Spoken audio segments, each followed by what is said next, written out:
Saudara, rencana pemberlakuan pajak pertambahan nilai atau PPN pada sembako, sekolah hingga jasa pelayanan medis direspons oleh beragam lapisan masyarakat. Mayoritas warga menolak usulan pemerintah ini, terlebih lagi situasi saat ini masih dilanda pandemi. Bagaimana sebenarnya rencana pemberlakuan PPN ini yang sebetulnya masih berupa rancangan di revisi Undang-Undang Ketentuan Umum dan Tata Cara Perpajakan atau RUU KUP. Kita akan bahas bersama dengan staf khusus Menteri Keuangan, Pak Justinus Prastowo. Selamat malam, Pak Justinus. Selamat malam, Mbak Livi. Pak Justinus, ini masih draft, tapi pro kontranya udah sangat besar, bisa dikatakan seperti itu. Masyarakatnya udah mulai panik, nanti harga-harga bahan pokok akan melonjak tinggi. Klarifikasi dari Kementerian Keuangan seperti apa? Ya, saat ini kami masih fokus pada penanganan pandemi dan justru memberikan insentif baik stimulus ekonomi maupun insentif pajak untuk masyarakat. Saat ini pajak UMKM ditanggung pemerintah, pajak karyawan juga ditanggung pemerintah. Bahkan angsuran pajak perusahaan bulanan didiskon 50%, restitusi percepat dan sebagainya. Ini bentuk komitmen pemerintah bahwa kita ingin mendukung masyarakat supaya kita semua bisa mengatasi dampak pandemi. Jadi tidak tepat kalau pemerintah ingin menambah beban, apalagi di saat pandemi ini, karena kita sangat paham, kita ingin bersama-sama bisa menghadapi dan keluar dari pandemi. Nah, saat bersamaan, Mbak Livi, saat insentif pajak diberikan, pemerintah memandang ini saat yang tepat untuk memikirkan rancangan kebijakan, perbaikan, reformasi yang nanti dapat diterapkan ketika ekonomi sudah pulih, ketika pandemi sudah berakhir. Tapi perlu kita siapkan dari sekarang, maka perlu kita bahas dengan DPR dan seluruh stakeholder. Jadi saat ini belum ada pembahasan, jadi dipastikan dalam waktu dekat tidak akan ada perubahan kebijakan perpajakan itu. Baik, dalam waktu dekat tidak ada. Tapi kalau misalnya kita bicara soal rencana jangka panjangnya, ini kan dipastikan akan ada. Kalau tadi pemerintah sudah menyatakan bahwa kita kasih insentif kok ke masyarakat, tapi nanti kemudian insentif ini juga akan dibayarkan masyarakat dengan PPN sembako. Bagaimana kemudian pemerintah melihat hal ini? Baik, jadi yang terjadi memang ada beberapa pihak yang mencomot 1-2 potongan pasal dan ayat dalam draft itu, lalu direkonstruksi menjadi satu narasi yang lepas dari konteksnya. Jadi ada keterpisahan antara bunyi dengan makna. Jadi sebenarnya yang ingin diatur adalah kita ingin memperbaiki kebijakan yang memang sudah tidak memenuhi rasa keadilan. Justru ingin mendorong supaya lebih fair, lebih adil, terutama kepada kelompok masyarakat bawah. Maka, misalnya untuk PPN, kalau kita lihat sekarang ini terlalu banyak pengecualian barang dan jasa. Sehingga apa? Sehingga justru banyak barang atau jasa yang dikonsumsi oleh masyarakat yang mampu tidak dikenai PPN. Oke. Itu juga menjadi distorsi. Maka sekarang yang ingin dilakukan adalah bagaimana kita menata ini.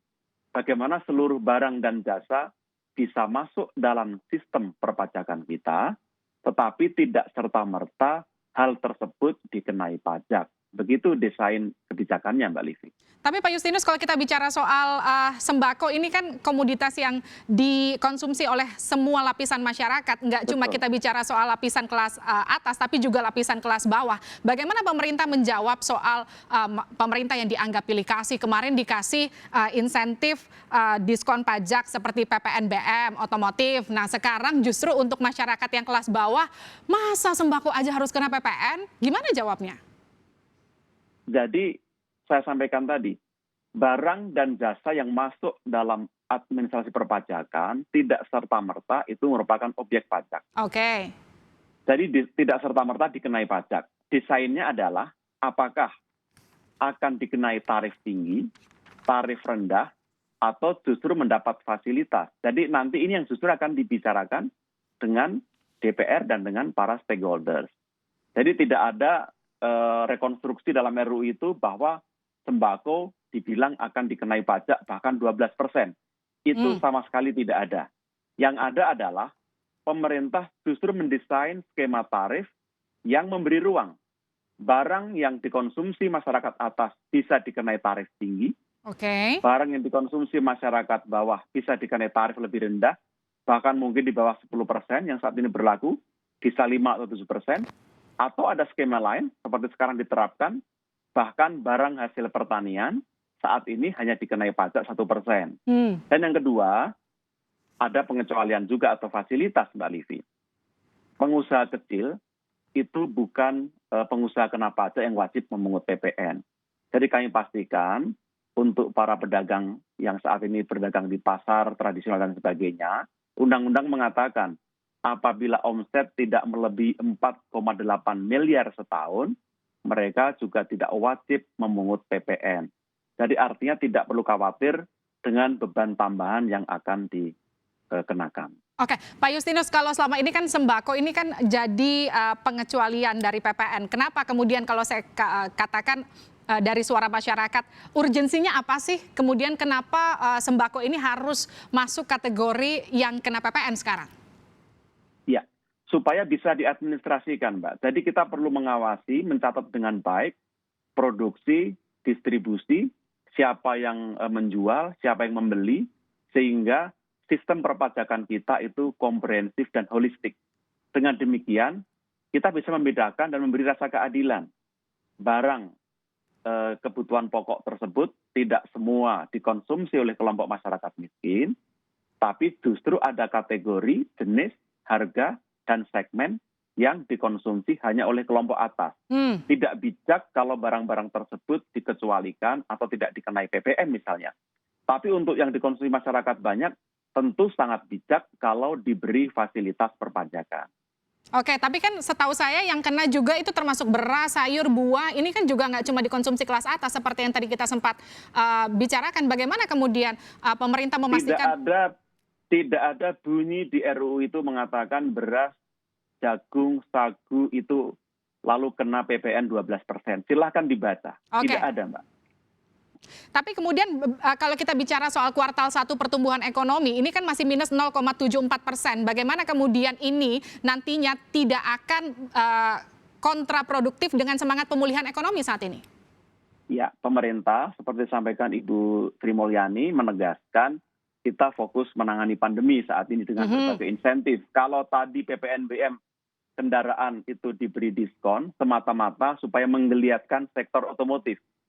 Sehingga ada multiplier effect dan itu pun diberikan untuk kendaraan tertentu yang TKDN-nya tinggi sehingga daya serap pada ekonomi juga baik. Lalu itu pun diberikan sampai Desember 2021. Sehingga pemerintah berkomitmen kita sekarang fokus pada pandemi dan rancangan ini kalau nanti disepakati bersama dengan DPR, dengan stakeholder, bisa diterapkan secara bertahap setelah ekonomi kita pulih dan pandemi berakhir. Jadi tidak akan mengganggu proses pemulihan ekonomi, apalagi mendistorsi pertumbuhan ekonomi, Mbak Livi. Baik, Pak Justinus, ini kan ketika rapat di DPR ini Bu Menkyu ini sempat, kalau kita lihat nih agak sedikit emosi, bilang ini seolah-olah ini draft yang beredar di masyarakat ini hoax begitu, jadi menimbulkan keresahan. Memang yang betul seperti apa, Pak? Bukan. Kami luruskan, Ibu Sri Mulyani, Bu Menteri Keuangan, mengatakan yang berpotensi hoax adalah framing, seolah-olah mobil didiskon pajak dan itu untuk kelas atas, sedangkan sembako dikenai PPN. Padahal keduanya dua hal yang tidak bisa diperbandingkan.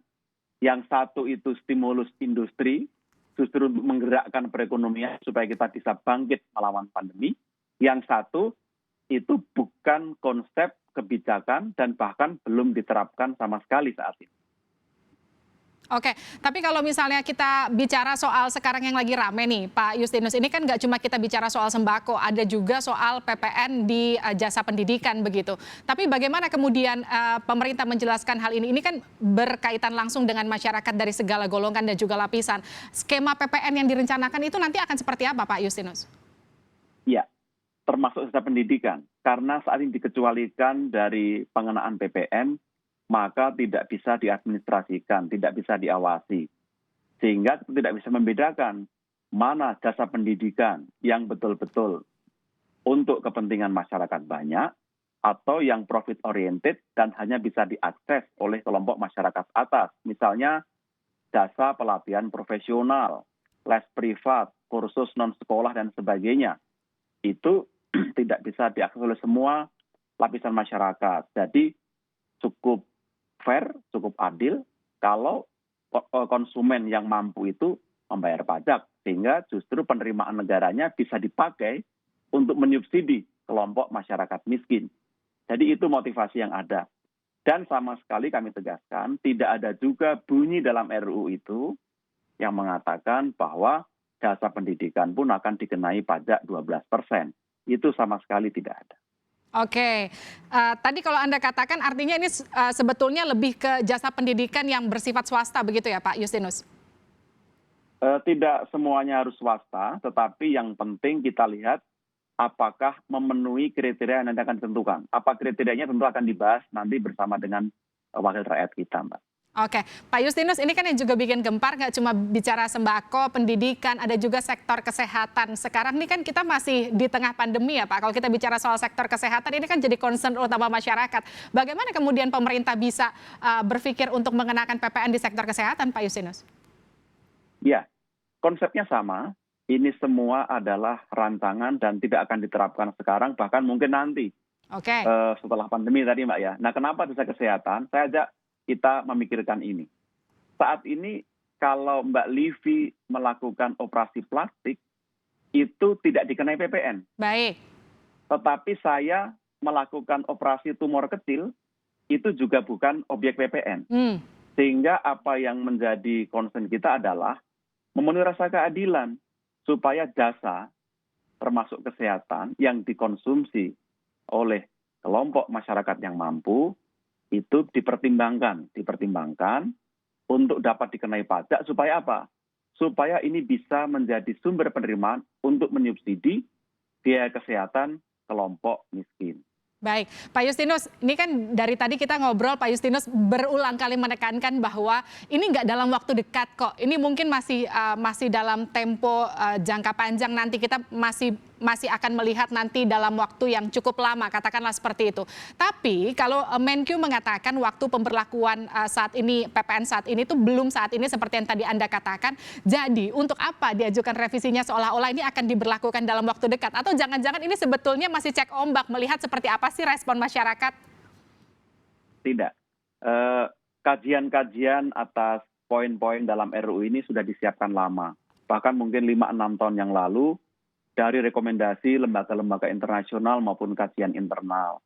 Tetapi kita melihat ini saat yang tepat untuk membahas bersama dengan DPR. Jadi karena kita mempertimbangkan proses RUU itu cukup panjang, alangkah baiknya kita sampaikan dari sekarang, bisa didiskusikan, dan mungkin akan selesai dalam 2, 3, atau 6 bulan, sehingga nanti kita bisa bersiap-siap. Saat kita berharap pandemi berakhir, kita sudah punya payung kebijakan yang baru yang bisa diterapkan. Berbeda kalau nanti pandemi berakhir, kita belum punya rancangan kebijakan baru menyusun, itu malah akan tertinggal, sehingga kita kehilangan kesempatan melakukan optimalisasi penerimaan pajak, padahal itu sangat dibutuhkan untuk pembiayaan pembangunan kita, Mbak Livi.